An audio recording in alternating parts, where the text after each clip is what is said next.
Good afternoon. You're listening to Gambling with an Edge. Now here are your hosts, Bob Dancer and Richard Munchkin. Good afternoon. Welcome to Gambling with an Edge. I'm Bob Dancer. And I'm Richard Munchkin. Today we're having one of our irregular podcasts.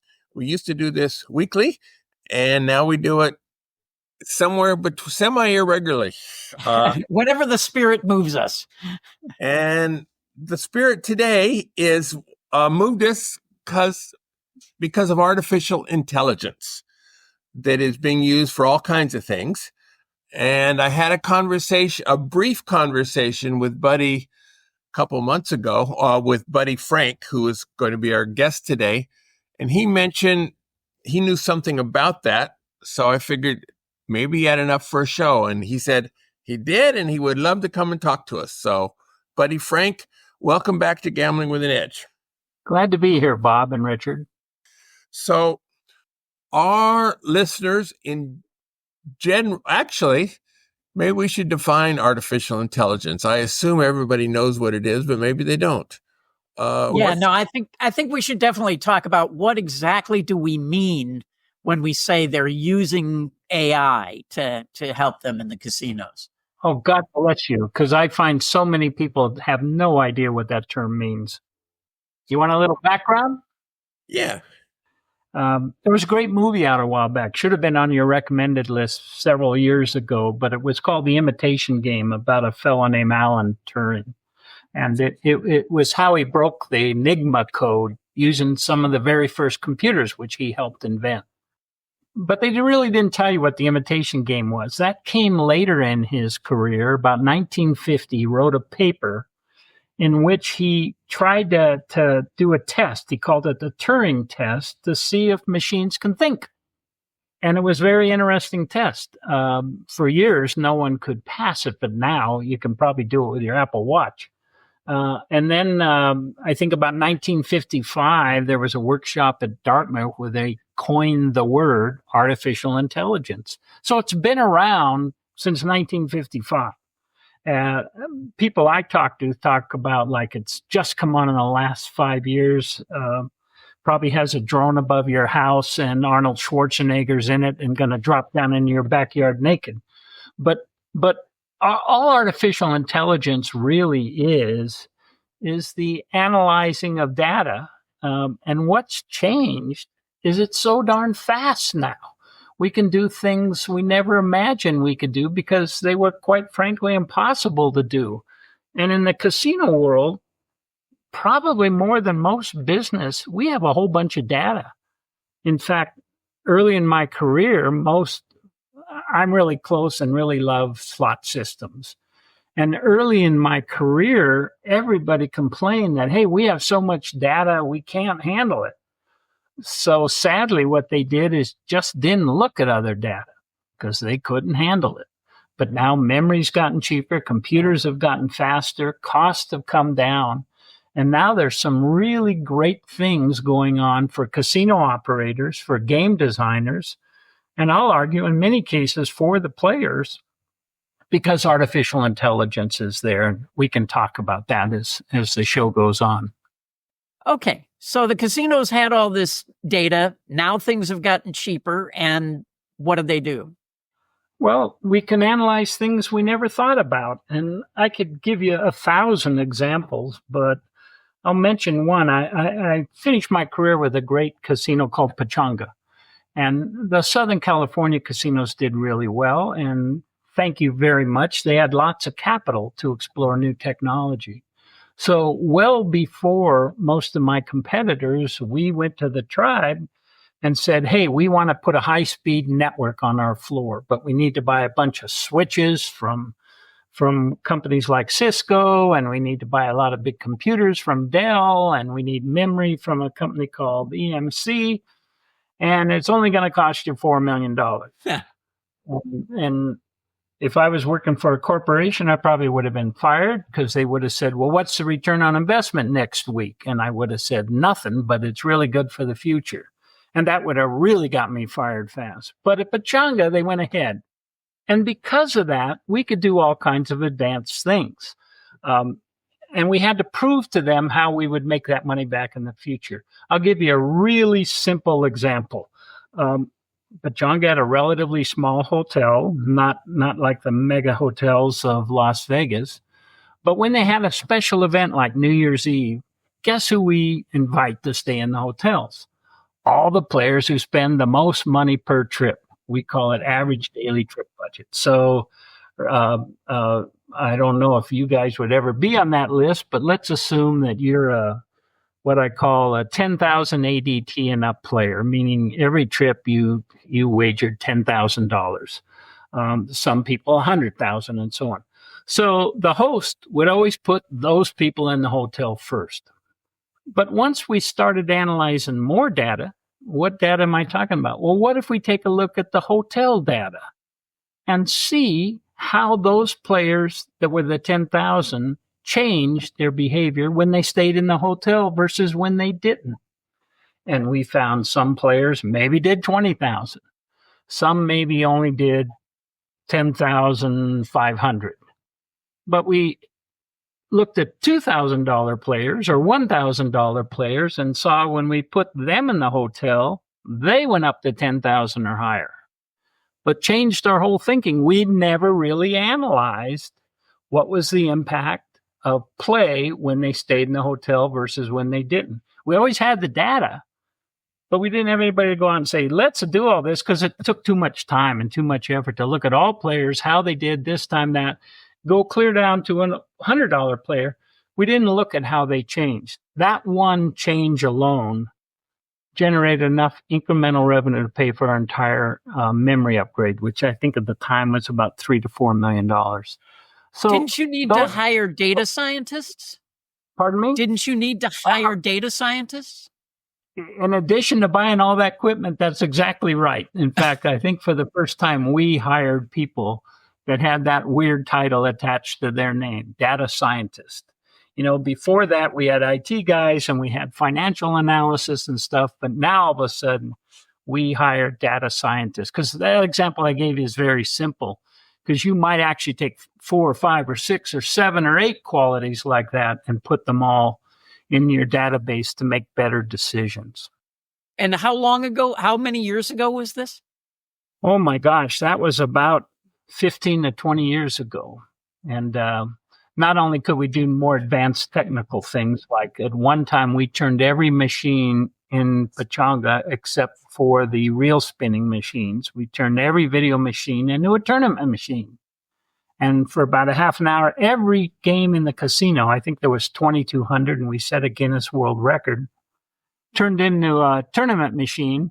And then as soon as the tournament was over, it turned back into a regular machine. God, we had record revenues that day because everybody got all excited, because I don't know if you know, but tournament software, it generally features like 1,000% payback on the games versus a regular machine, maybe 7, 8, or 9, or 5, 6, 7, 8, or 9, as far as the casino hold. And so everybody went crazy. We had a great tournament. Well, you couldn't do that with the old networks, but with the new one and advanced technology, things are better. And it's getting better every day. And I can talk about that and also talk about some of the products that are getting all kinds of positive and negative attention. Let's talk about how casinos use it to evaluate player performance. Yeah. That's why I made the point earlier talking about how we always had the data, but we didn't necessarily know how to analyze it. Meaning, Bob, I could always look at my slot system and look at your coin in, your number of handle pulls, win-loss percentage, and I put the machine data in there so I knew whether it had a theoretical hold of X percent. And as you know better than anybody, in products like video poker, how the heck do you determine what the theo hold is? Meaning, mathematically, you and I can tell exactly what the theoretical hold is if someone plays it perfectly. But in the real world, there's people who play it horribly and a whole range of people in between. And so we just plugged in a number. And then once a year, by regulations, you'd take a look at the actual number and adjust it as you got closer. And in case any of your listeners got lost in that, let me give you an example of a multi-game that had a 1% poker in it and an 11% video slot machine, and they were both in the same cabinet. Well, what we used to do was just go, hey, 1 plus 11, that's 12, divided in 2, it's a 6% hold game. And by golly, at the end of 1 year, we find the machine was really about a 2% hold because most people played the video poker instead of the video reel game. And not everybody is good at playing poker as Richard and you are, Bob. And so we'd adjust the game to 2%. The problem is guys like you who are really good players and take maximum advantage of all our programs, you'd be racking up points at 6%, when if I had really good data on you, I'd probably have you a percentage of what you were actually playing. So for some advantage players, that's not good. The good news for you guys is not everyone in the world is taking advantage of these great tools. And I would tell you that in the real world, probably only 20 to 30% of the computers are using advanced AI programs. And I'll mention a few of those as we go on. And then they don't learn the tools they have. So as you know, and as you can read all kinds of tip sheets out in the industry, there's still places where you might find they're out of whack with what they reward and how they reward players. And that works really well for advantage players. Yeah. I mean, when people nowadays hear AI, they think of ChatGPT or, Gemini, and are the casinos using those things, or are they getting some kind of software that does the equivalent that's geared specifically toward casinos? How is all that changing now? I'm glad you mentioned that because I've been using that for some time now, and it's fascinating. We're now up to ChatGPT version 4, and 5 is in beta but not out yet. But the first thing I ask people is, do you have any idea what GPT means for? And it means generative pre-trained transformer. Well, now that you know that, you know everything. I mean, that's really confusing. What it really is what they call a large language model. Let me make it even simpler. What this program does is go out and look at everything ever written because of the internet and because the speed is so fast, and tries to figure out what may be the next word in what you're trying to write. Pretty simple and sounds simple, but you got to remember all these computers anyway only function with ones and zeros. And that's incomprehensible to some people. But what this does is look at language models and determine how you should probably say something. Well, you can use this for a lot of things. I'm a writer, as you may or may not know. And every once in a while, I write a story. I think it's brilliant, but I'll go to ChatGPT 4.0 and say, hey, can you improve on this? And it's amazing. One is it's a great editor. All those stupid typos I make and the wrong verb tenses and everything, it corrects all those immediately. Unfortunately, half the time it takes out the heart of the story I'm doing. And in some cases, it'll even put in mistakes. But I got to tell you, I used to use ChatGPT 3.0, and it was full of mistakes. 4.0, pretty darn good. It's almost mistake-free, not totally. And every once in a while, it'll invent stuff. But guess what? We're just in the infancy of these large language models, and they're getting better and better and better every day. Now, what you really want to know is how the casinos are using these large language models. It's mainly in that probably the host and all the folks in marketing aren't really necessarily great writers. They should be, but they're not all. So a lot of times that offer you're getting on your email now or in your text message might come from ChatGPT, and it's probably written pretty damn well. And it might even automatically fine-tune the offer. So I could send out the exact same offer that 5 years ago or 10 years ago would just look at, hey, Bob's in this ADT group of 250 to 600. And Richard's in there too. So we'll send them the exact same letter. Well, there's a big difference between a $201 player and a $599 player. Huge difference in those two guys. And something like this could actually tailor each offer to each of those levels. So instead of having 3 or 4 or 5 tiers, it might have 10,000 tiers based on your gaming habits. So hopefully it'll get everyone a more common playing field and a good value for their play. Now, I know you two guys like to get a better than deserved value. And again, not everyone is using these tools. So you got a good future ahead of you.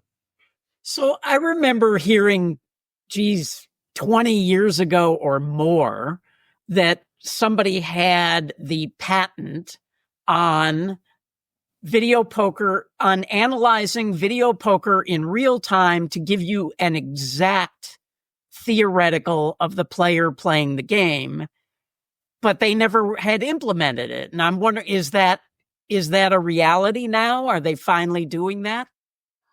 There's several people who have out products that are reported to do that. IGT has a product out that works on their newest pokers that will do that. Acres, and they have a product, their own slot system or slot supplemental system called Foundation, and it offers that program. In other words, when it looks at me and I run $100 through a video poker, it says, hey, buddy's a pretty good player. Let's give him $5 of free play because of that.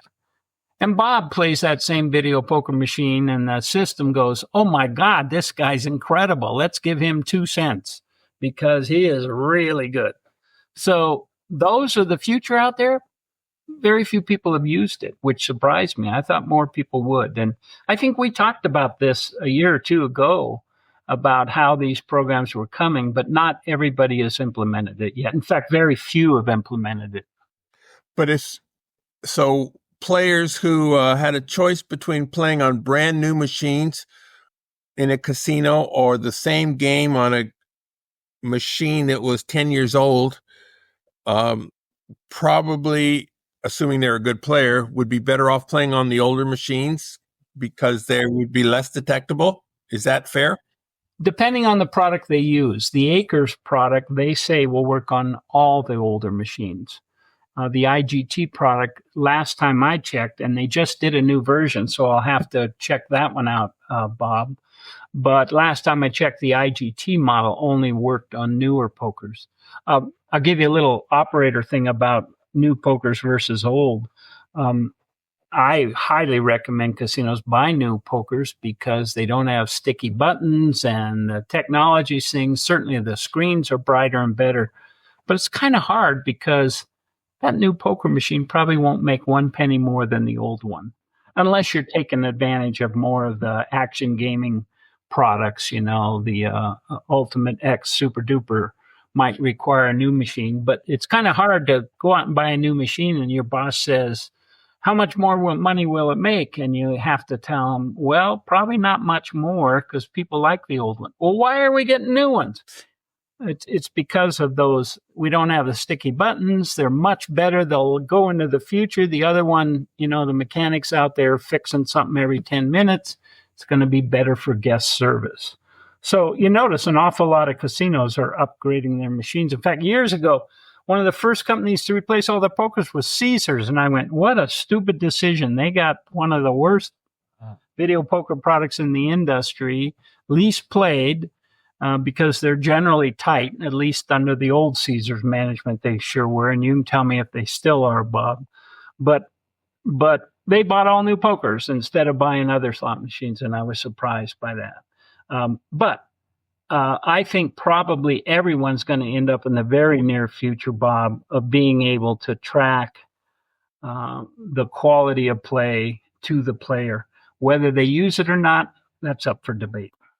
I'm actually surprised it's taking this long to be able to evaluate video poker players. The products that I used to sell, like Win Poker or Video Poker for Winners, and there were a couple other brands, were you could play them and they would tell you immediately what your percentage accuracy was. And that's been available 20, 30 years. And so the player community had that software. I don't see why the casino community didn't have it. But I was perfectly happy that they didn't have it. But Well, that brings up two great things. One is I never could understand why more people didn't use your products. I've got the old version on several of my old computers plus my new one. And now there's a similar version out there on the action gaming sites. And they were wonderful, but not very many people used it. In fact, I've written reviews of your books forever and tell anybody you'd be an idiot to play poker and not read these books. But I see the real results, and I find all kinds of people do dumb things. Richard, you probably see all those players who play triple lot roulette. You know, what's wrong with them? So those kinds of things happen. The problem, Bob, is the slot machines have a set of standards called SAS, how they communicate. And in the case of video poker for winners, you know, you've got control of both sides. You can see the outcomes, and that same program can evaluate whether that was a good play or bad play and suggest alternate better plays. The slot machine doesn't talk to the analytical software in quite the same way, except for these newer products like Acres and the IGT solution. I think in the future they'll all have that capability, but right now they don't. Another thing we've been hearing about that is supposed to be coming is cameras built into the machines that will recognize the players as soon as they sit down and whether they're using a player's card or not. I mean, is that started to happen? Are those in casinos now? Actually, I think it was you and I, Bob, wandering the floor 3 years ago at G2E. Yep. And what was left of Bally's, you know, they've had 73 name changes since then, but they had little cameras staring right at Bob Dancer on the video poker games. And, you know, operators were going, this is great. You know, we'll be able to solve problem gambling and everything. Well, it went over like a lead balloon. Some states, Illinois is one, for example, have outlawed facial recognition technology. And based on negative feedback, almost all the companies dropped their efforts of that. You may or may not know most surveillance departments use facial recognition to spot band players or troublemakers or criminals. But that technology hasn't made it down to the slot floor. And I don't think because of these privacy concerns and the laws I talked about that it will. So I think you're safe there. I have some other ways I wish we could track you. Wait, before we move to that, does that apply in Illinois to surveillance? They can't use facial recognition in Illinois for surveillance? Richard, check it out from someone besides myself. I can ask that answer. I'm emceeing the World Game Protection Conference coming up, and I can ask them that about Illinois because some of their regulators will be there. But I believe that applies to all industries, not just casinos. Wow.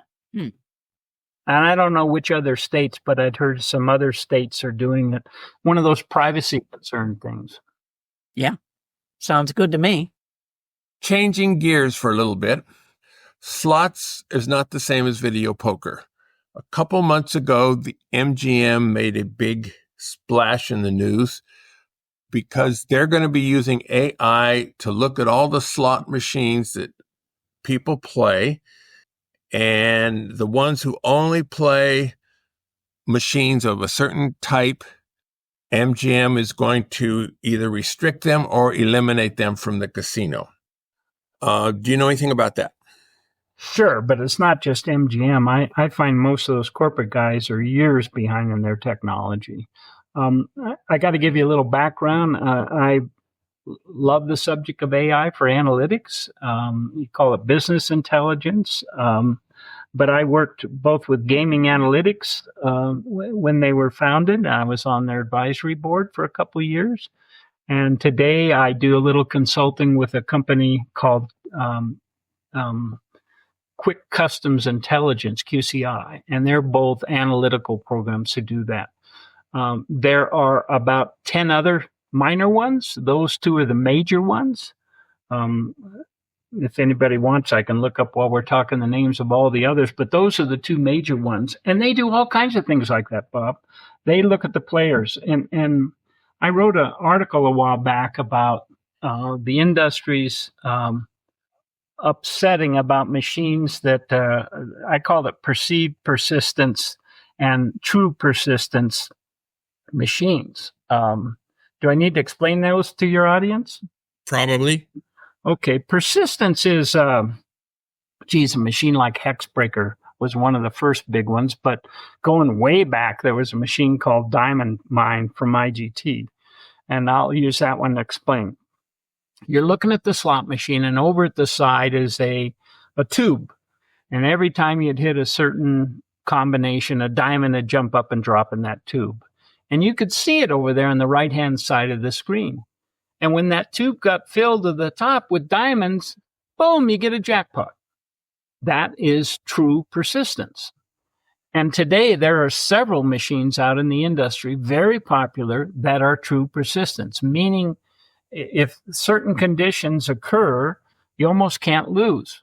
Even simpler example, let's talk about video poker. They have a progressive meter on that. And if you were one of the guys who went out a long time ago, like I did, and bought Bob Dancer's Video Poker for Winners, you can change the top award, and you'll notice as it gets bigger, all of a sudden the machine, it may have been a 99.5, all of a sudden now it's 100 or 110 or 120% payback. So you could see as the progressive grows, the machine almost can't ever lose. My luck, it can still lose. But basically, overall, you're going to be a winner at progressive. So that's a form of persistence machines. How should operators feel about them?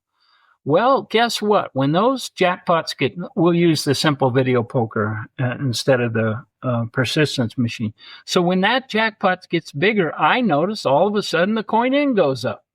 So I'm really happy. More players are playing it. They're going crazy playing it. And everybody's happy. The casino's happy because we have increased volume. Not so good when it hits and resets back down to 4,000 because now it's minimal play. But that'll happen again as it builds. That's been going on for years. In big link banks, it can get abused sometimes by what we call team play. Meaning on link, there might be 20 machines all hooked to the same meter. So sometimes when it gets high, folks hire a whole team of players to play it and not let anyone else play it till they hit it. That was an abuse from the operator's point of view. From the team captains, it was a good money-making strategy. You could still lose, but most of the time he won. But those weren't extreme. You get new persistence machines, and you're going, what's the problem?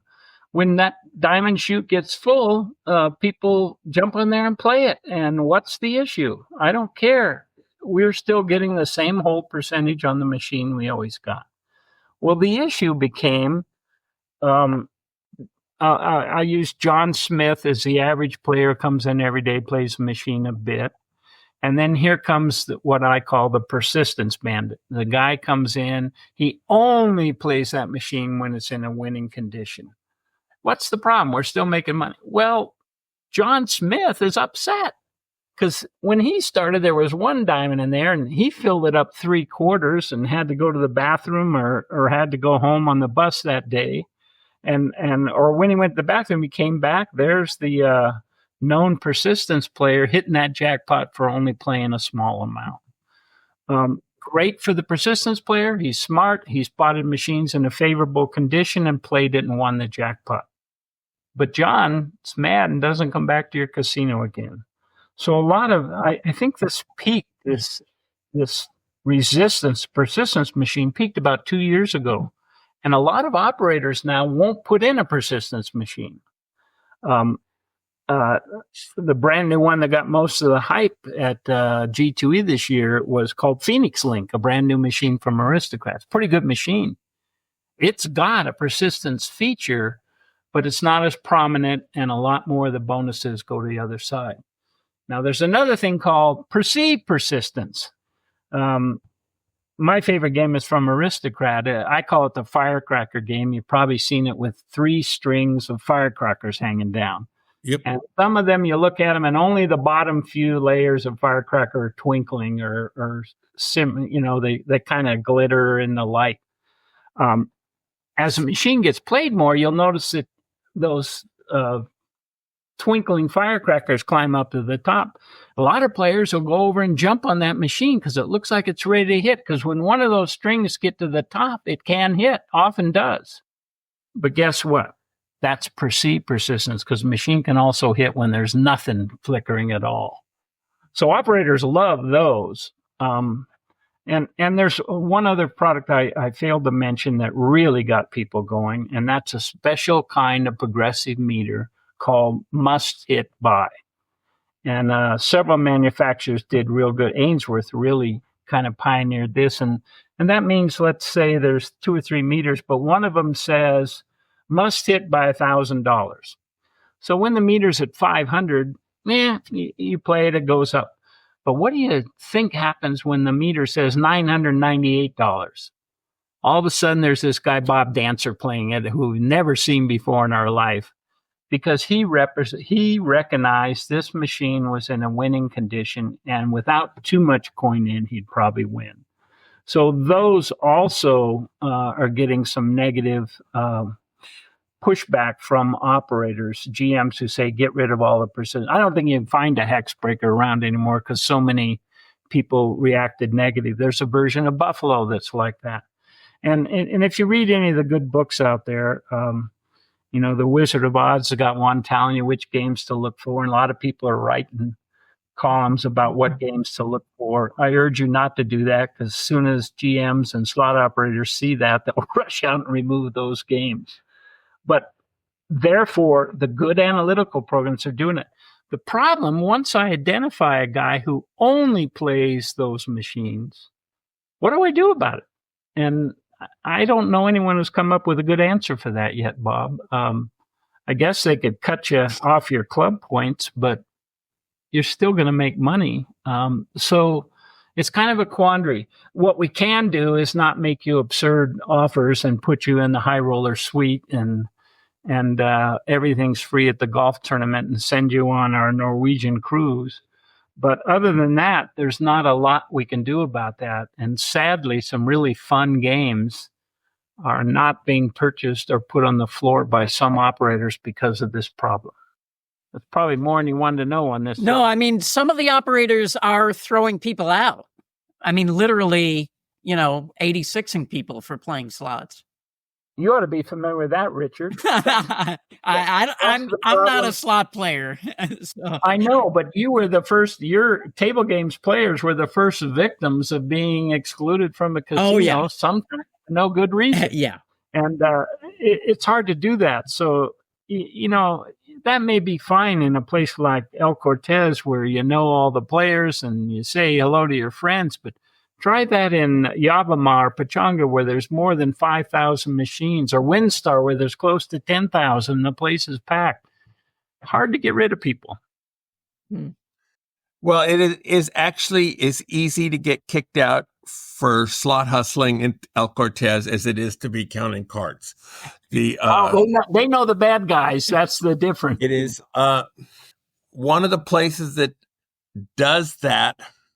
They don't actually kick out, but they restrict, is the airport in Las Vegas. The airport has lots of machines, and the people who run those machines are actually eliminating players or restricting them. They cannot tell them don't come back to the airport, because the airport is a federal facility, but they call the cops on them and hassle them and stuff like that. And in my mind, the airport would have less reason to do that than a casino would, because the airport doesn't really depend on repeat customers of the same people that a casino would, because it's a different animal than a casino. A casino is you tend to a lot of locals would go to that one place. But in airports, it's not that way. You don't really go hang out at the airport unless you're flying. But there were people who would get refundable tickets and go in and run off play all the persistence games, and then cash in their ticket and don't fly. And the airport slots are restricting them. Interesting. Can I tell you a secret you can't share with anyone? There's no one listening to this. No, just the three of us. Generally, airport slots are the worst slot machines on earth to play. I mean, they're generally tighter than most. But if the operator's foolish enough to put pure persistence machines in there, they deserve it. So my overall tips is don't play airport slot machines as a regular thing, unless, like Bob said, you spot pure persistence machines. Yeah, I can't imagine. It seems to me that they could really open themselves up for a lawsuit to have, the police literally the police come hassle some guy for playing a slot machine when the guy actually is flying somewhere or arriving from somewhere. Well, the other thing is that with persistence machines, you got to kind of know your machines a bit to know what conditions it's in, and you got to be there when they hit. I don't know, Bob, maybe you do, but I don't know anyone who goes to the airport on a very, very regular basis unless it's a flying commuter. So, well, I can see why they can beat them, but there certainly wouldn't be beating them on a regular basis, would they? Well, if they had refundable tickets and they made a trip every day to check out all the persistence machine and then didn't fly out on that ticket, used the ticket to get through security, and then turned it in and got reimbursed for it. There were people who did that on a regular basis. There were slot teams that did that on a regular basis.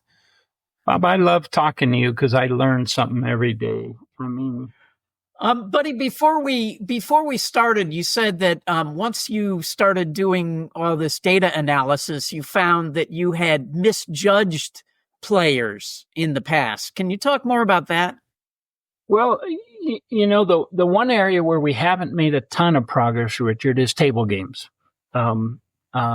Mainly because we don't get automatic inputs like we do with slot machines. I mean, pretty much anyone who plays a slot machine, whether they're a card member or not, I know the data because it comes through the slot machine.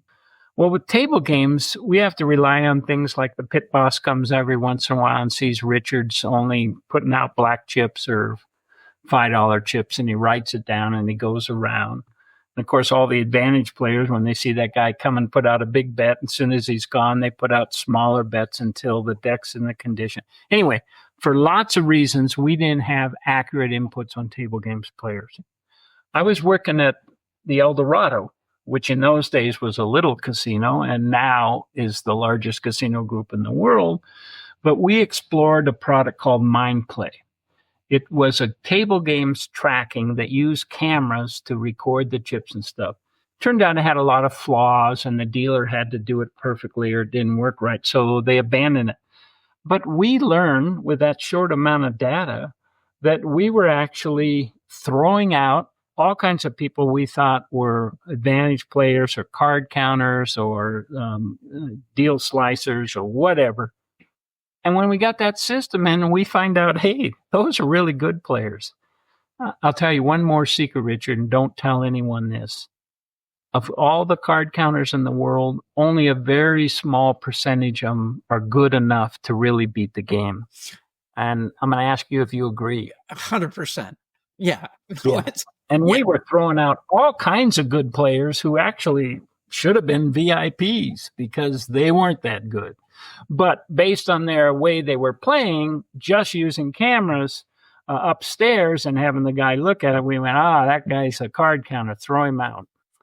Another mistake that they make, and I'm wondering if they have changed in this regard, they look at a guy and they say, we think he's counting cards, we should throw the guy out, but they don't look at the rest of his play. And if, let's say you have a guy who maybe he is a winning player, on blackjack and has some small edge, but he also goes and plays slots, and he goes and plays craps, and he bets in the sports book where, if you look at all of his play, he's actually great for the casino. But because maybe they're worried so much about the blackjack, they throw the guy out. And I'm wondering if they've started looking at the totality of people's play in that regard. Hey, Richard, you should go be a salesman for QCI or gaming analytics or one of those things, because that's exactly what they claim. Want to look at the full picture of a player. He may be wonderful for all kinds of other reasons, Yeah, and his wife might be playing slots, Amen. Take a look at total value, his addresses, where he comes from, drive time, all these things we never used to consider. Now we can put in for a total mix of players. And you're very right about spouses. I remember we had one player, huge player, an old associate, actually was a Wall Street guy with all kinds of deep pockets, only played craps, but his girlfriend hammered the $100 machines. And so you got to look at a place like that. Her profit margin far exceeded anything he did. So yes, you're absolutely right. With advanced data analytics, you can look at the total player. And again, I mentioned the breakdowns between that. Another big secret in our industry, you've heard of the 80-20 rule, where 20% of your players produce 80% of your revenue. Well, it's wrong. What it really is more like the 95-5% rule, meaning 5% of your customers generate 80% or more of your revenue. It's amazing. So you really want to track and accurately understand those players. And these new programs allow you to do that. The one thing I just urge, I just wrote a little piece for CDC called 10 Wishes for the New Year. And the first one says, visit the competition, visit the competition, visit the competition. But down on the list, I said, use some of these new tools. The other thing I put was one, update your software. I can't tell you how many people are using like IGT version 5 when the rest of the world's on version 97E. And they're not updating their software. So our industry still has a problem. There are great tools out there today, but people aren't necessarily investing in the training to use them properly, to take advantage of what you can learn. For you guys, like that example Bob just gave a minute ago, with the airport, that I had no idea about that because I didn't think about refundable tickets. There's still ways to get around it. I got to tell you a story about Bob, Richard. I'm working in Reno at a place called Fitzgerald's. And I've known Bob because he did some consulting with us, a very good video poker player and everything else. And based on his help, I tried to make sure, I was in marketing then, I tried to make sure that our rewards programs accurately reflected the value of the players. So Bob comes in with his, I believe it's his ex-wife at the time. And no, at the time she was my wife. She was his wife. She's his ex-wife now. And I'm going, oh, how come you're here? We're visiting. Especially our property, we didn't have particularly loose poker, but he said, well, the Women's Bowling Congress is in town. And I went, what the hell does that have to do with anything? He said, well, I got my wife to join and found out everybody in town was given huge bonuses and points, rewards, things and everything if you're a bowler. So she joined and we went out and had quite a profitable weekend. I never thought of that, so those are the kinds of things that I think you'll continue as advantage players to have it. Because one, the operators who have the kinds of tools I have now that would have spotted that, they didn't exist back then. And then an awful lot of operators are not using these tools. One of my suggestions was, if you haven't done it already, please explore these AI tools in your marketing, in your slot selection committees, hopefully someday in table games, Richard, as well. Or hopefully not, depending on which side of the fence you are. Yeah. Well, I also talk about an area that's really got a lot of people buying these programs. It's called Churn. That's a marketing term. And let's say, I'm at a casino A and Richard came in every 2 weeks or at least every Thursday and spent his budget. Maybe his spend was $75 every trip, and he stayed there about 2.5 hours. Well, with these programs, we can see, one, if you change that pattern, why and what do we need to do? But secondly, with these really advanced programs, and I know Acres is one of them, we could look at your play, Richard, and went, he's here for 2.5 hours, but he's only been here half an hour, and these machines are wiping him out. And we could reward you money. Now, where do I get the money to do that? Well, I don't give it to Bob, who's playing in other machines over there, and he's just won, 2 royal flushes. He's happy. He's got 8,000 ahead on the machine. I don't need to feed him any instant bonuses. He's doing just fine. And very happy because the machines are paying off for him. So we can tailor offers specifically to that and even do it in the middle of your session. That's what Acres stimulates, but I think the other folks will follow their lead in the near future. And try to enhance your things. So if we see your budget's going out too fast or items like that, and even they talk about in some of their materials, maybe we find out for some strange reason, unbelievable to me, you're a Las Vegas Raiders fan.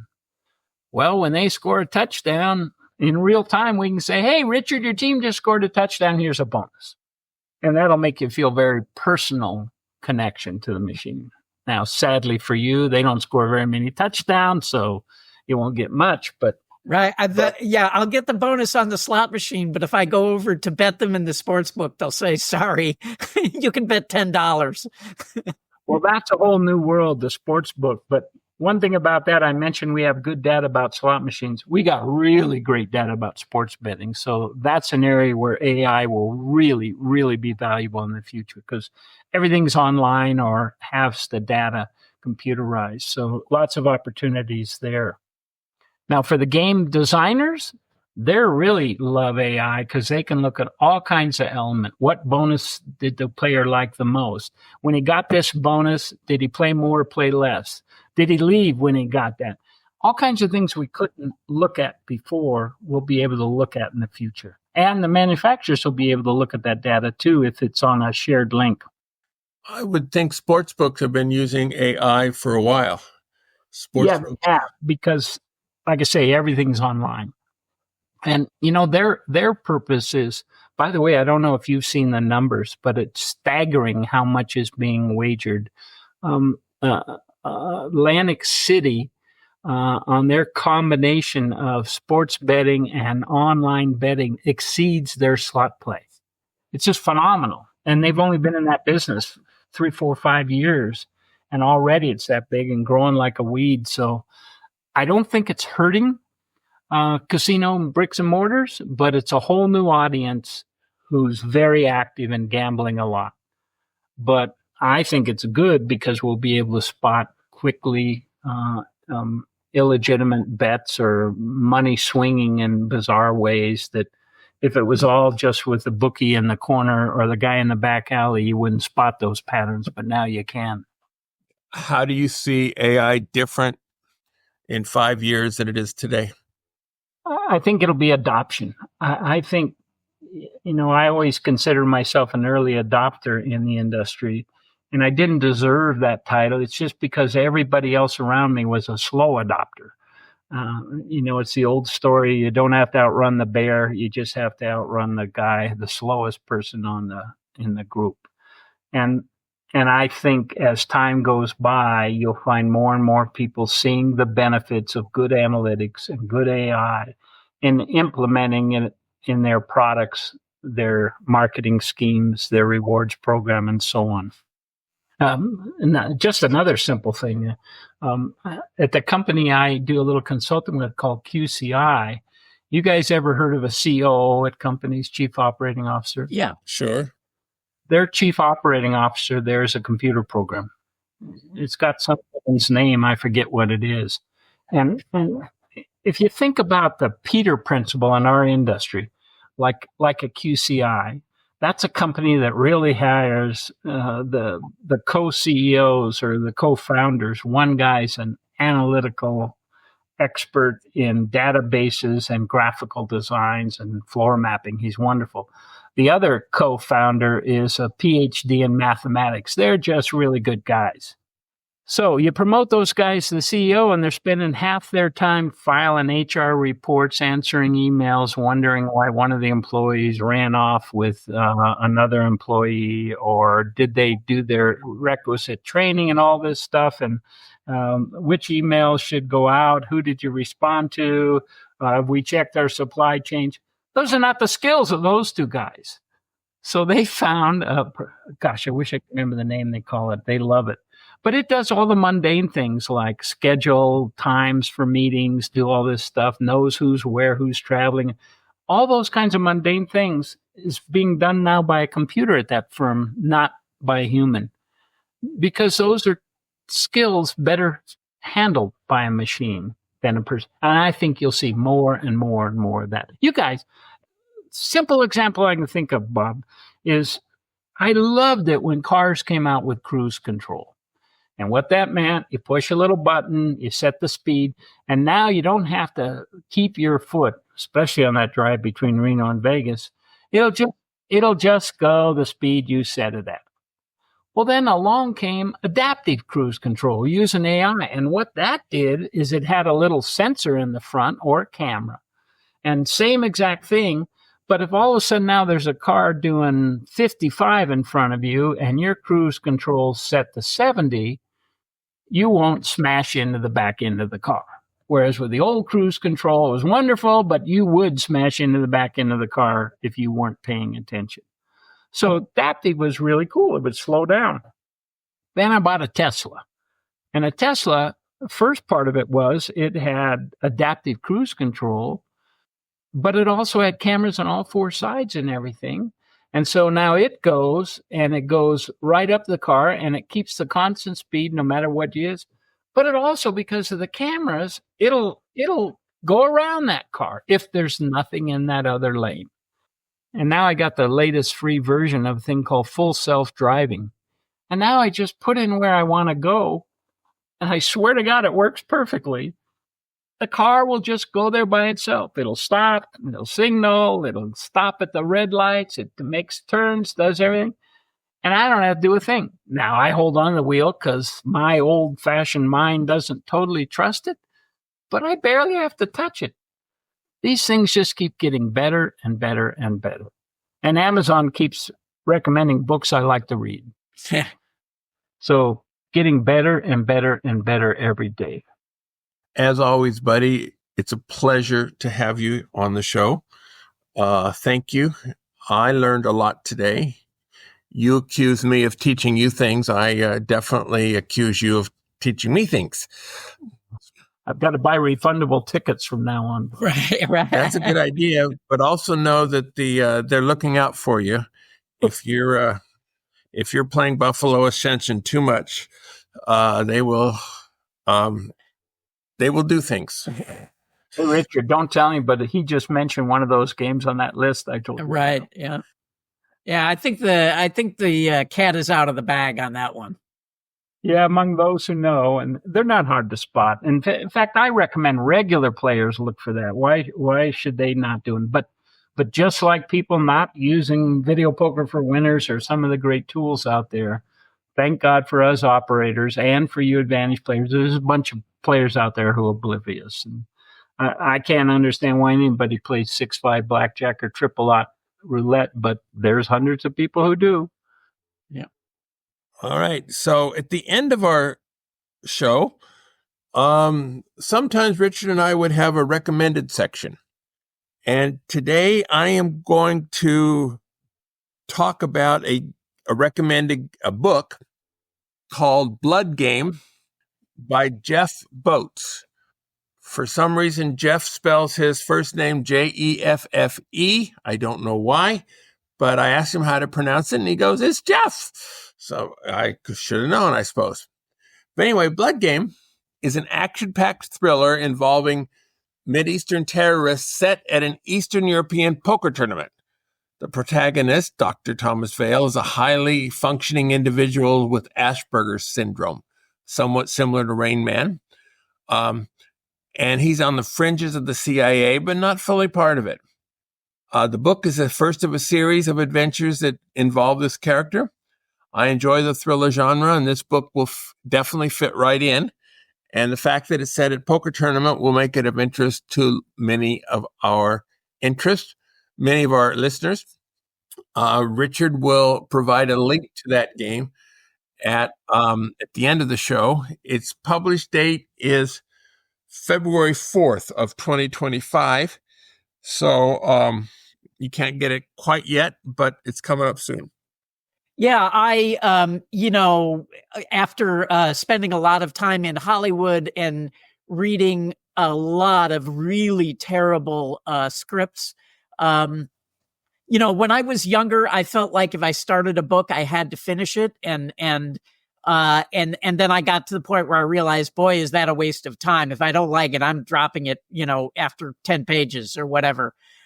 So when Jeff sent the book, I was trepidatious because I didn't want to have to tell him sorry, I thought it was terrible, but, I read it in 2 days. I mean, like you, Bob, I'm a fan of these kind of thrillers,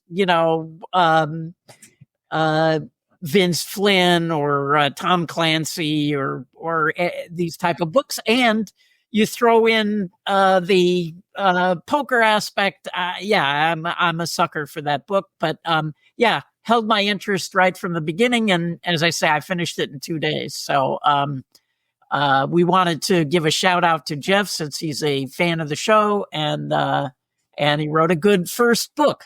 So there you go. Hey, I got a recommendation, guys. Oh, good.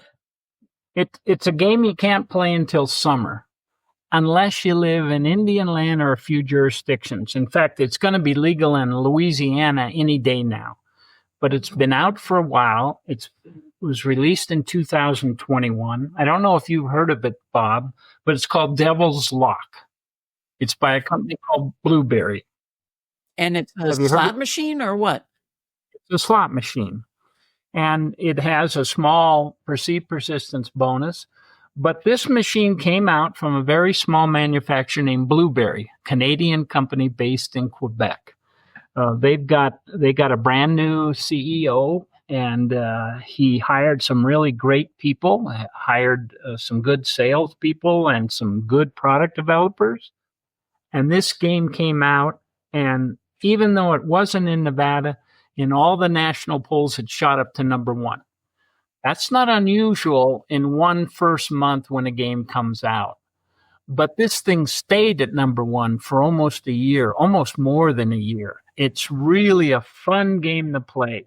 You can go on to any of those influencers and watch them play this game. It's up for approvals in both New Jersey and Nevada in this coming summer, 2005. So I think you'll find all the Nevada operators I talked about are just dying to get this on their floor, but they can't because it's not licensed yet. But it will be this summer. You can go to California and play it all over the place. Is it a persistence machine? It's got a perceived persistence element in it. It's not true persistence. Oh. But it's just a lot of fun, and it breaks a lot of rules. Instead of using the 888 like every Asian game in the world, or back in my day, the 7 number, it's based on 66. They didn't want to go to 666 because of the Antichrist, but 66, it's a great game.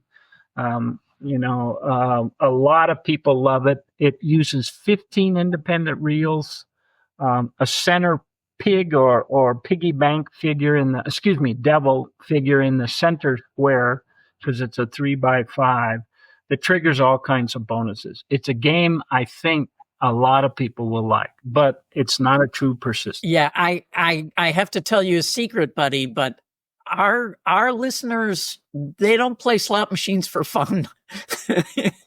So I know. I'm just mentioning this one because they'll notice an awful lot of players playing it. Yeah. I'll give you a tip that might mislead some of your players at first. A lot of these persistence bonuses trigger on the pay line. This company took those and put them up above the real set, and it's 2 pigs that look like piggy banks. when they grow, grow, and then they explode. And when they explode, you just about can't lose. Again, don't tell anybody this, but it's perceived persistence because the size of the pig makes no difference. So they might get misled a little bit there, kind of like the firecracker game, Food a Lot, when they play that one. So that's good for our listeners to know to avoid this machine. Yeah, it's a great and if they want to be entertained, they'll love it, but it is not true persistence. Yeah. Very good. Thanks again, buddy. You're welcome anytime. Good talking to you. Bye-bye. Wow, we got to the end of the show and I was editing it and realized that it had been so long that Bob forgot to end the show. So I guess I will have to do it.